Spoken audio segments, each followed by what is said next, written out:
speaking leader, Unit 11, influencers and social media. So Sarah, which influencers do you follow on social media and why?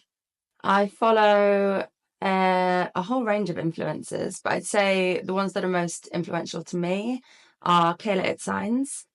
She is a Australian social media influencer. She works in the health and fitness industry.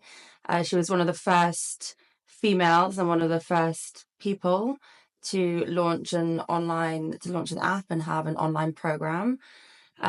She is very realistic in her training, and she now has a team of trainers who also train with her through her app. Another person who I follow is Joe Wicks. So Joe Wicks is a British influencer, again, very big in the health and fitness space, globally very famous. During COVID, he launched PE with Joe. So he was training a lot of kids and families, and he's very family orientated. And again, he's very relatable. His videos aren't too polished. He posts all the mishaps as well that happen in the videos. And he got famous, I think, through doing a lot of cooking videos. And that's what the videos were very eye-catching and very captured your attention in the first few minutes. Yeah, I remember Joe Wicks through lockdown, and everything that he makes and all the training programs as well are just really accessible. Yeah. Great. And who else? Then another influencer who I follow is James Smith. James Smith is another UK influencer. He moved to Australia, and he was quite controversial in the industry in the sense of calling people out a lot and calling people out for misinformation. And he had a hard messaging on being in a calorie deficit to lose weight, but his tagline was very catchy.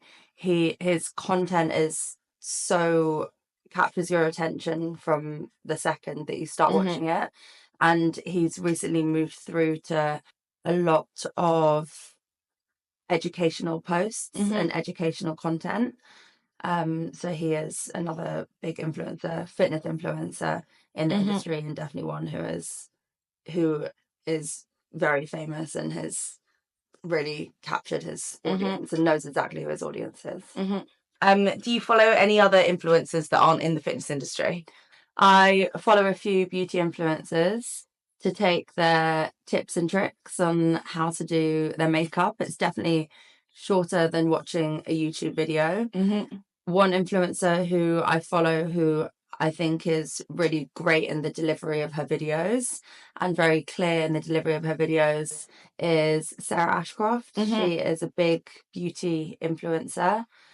So I follow her, and I'd say a lot of beauty influencers definitely to see the makeup that they're wearing. It's an industry that I'm not so involved in or aware of. So when new products come out, I'm unaware of them unless I'm engaged in watching these videos. And you said your hair today was also inspired by something that you'd seen on Instagram. Is that right? Yeah. And how do you become an influencer? I think you need to be making engaging content. The content needs to capture your audience, and you have to know exactly who your audience is. Through your page, generally speaking, I'd say you need to have a niche, whether that's fitness, whether that's beauty, whether that's food and cooking. Most people, unless you are an A-list celebrity, most people have some sort of niche that they're educating and inspiring their followers. You need to be consistent in your posting. You probably need to be posting at least at the beginning, I'd say every day.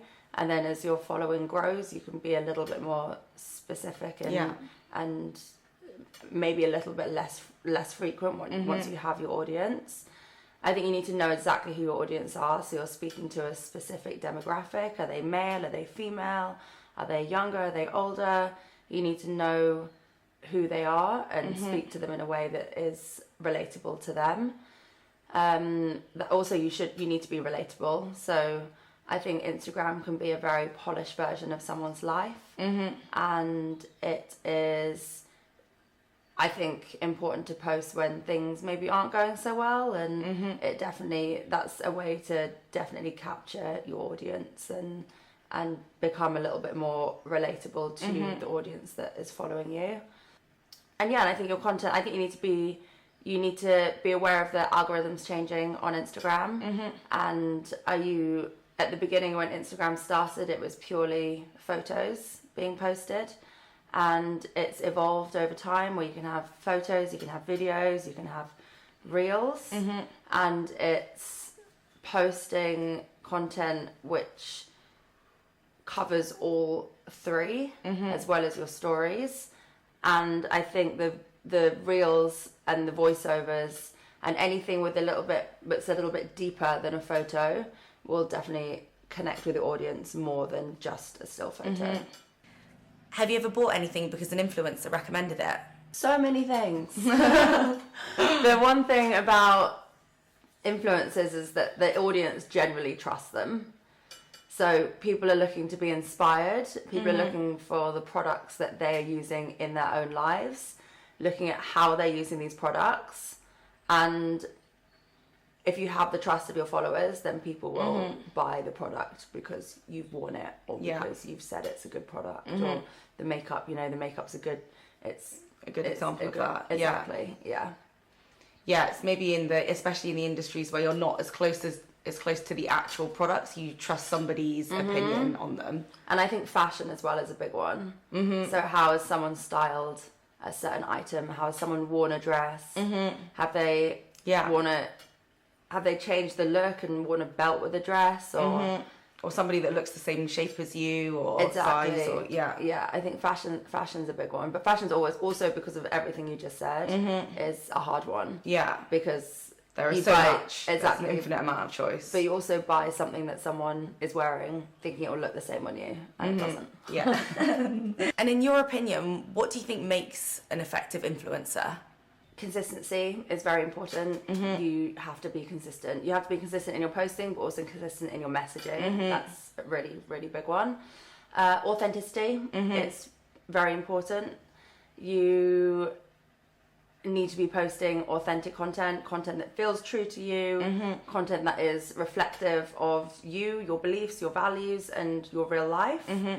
And the content should be inspiring and maybe help your audience fix a problem that they have. And it needs to be value driven, basically. It needs to be the content that you're producing and that you're pushing out to your audience needs to add value to their lives. And do you think it's easier or harder to become an influencer nowadays, now that there's so many competing platforms like Instagram, TikTok, YouTube? I think it's actually easier nowadays to become a social media influencer. I think the fact that we have so many different platforms, you can cross-pollinate between the three. Maybe Instagram was a little harder to grow on and to grow business on, but TikTok is short, snappy videos, and it's a lot easier to grow a following on TikTok than it is on Instagram. But if you can grow a following on one of these platforms, you can hope that they'll follow you over to the other social media platforms that you have. I also think that the space of becoming an influencer is very highly saturated. So in that sense, you have a lot more competition. So you're competing against more people, but I guess on the other side of that, there's an infinite amount of people to influence. So the audience is growing as well. Audience, and most people are consuming, not creating. So there's definitely have a lot more competition than you had a few years ago. But I think accessibility to capturing content and to these platforms is a lot higher than it was a few years ago.